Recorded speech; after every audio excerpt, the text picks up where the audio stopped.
I'm so sorry, miss. We did everything that we could, but eventually your husband died of COVID complications. What did you do for him? We did everything. We gave him remdesivir. We gave him some oxygen. We gave opioids. We administered sedatives. And once, we had to put him on a ventilator, we did give him drugs that paralyzed him, neuromuscular blocking agents, because it's very uncomfortable to be on a ventilator when you can feel stuff and move. So we kind of have to keep you completely paralyzed during that time. He ended up suffering kidney damage and kidney failure and developing blood clots, which we see a lot when patients come into the hospital with COVID. And, unfortunately, that just happens. We don't know why. We have no idea, but it just does. Doesn't remdesivir cause kidney damage? And wasn't it found to cause kidney failure itself? I haven't heard that before. The studies on remdesivir found that it can cause kidney failure.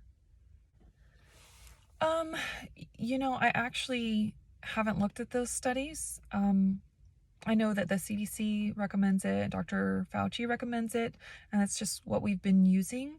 It's got to be a good drug because it's like $3,000 per treatment. So, okay.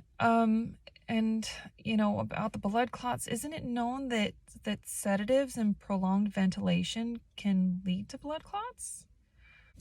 Oh, yeah, sometimes that can happen.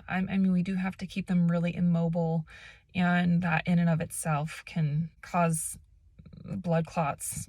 Yeah. I didn't think about that.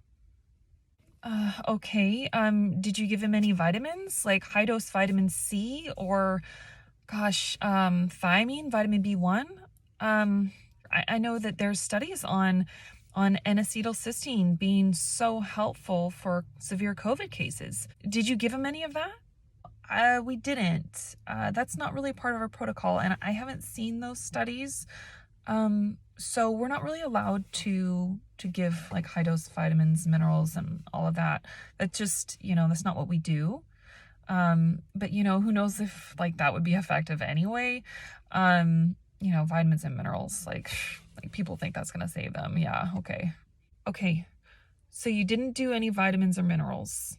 And you did give him toxic drugs that could make him need more vitamins and minerals. Okay. What about any other possible therapeutics that are out there that people have used? Like when you're in a situation and you're desperate and you just need to try something.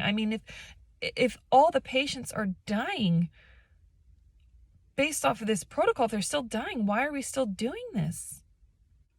You're talking about like hydroxychloroquine and ivermectin? Yeah, no.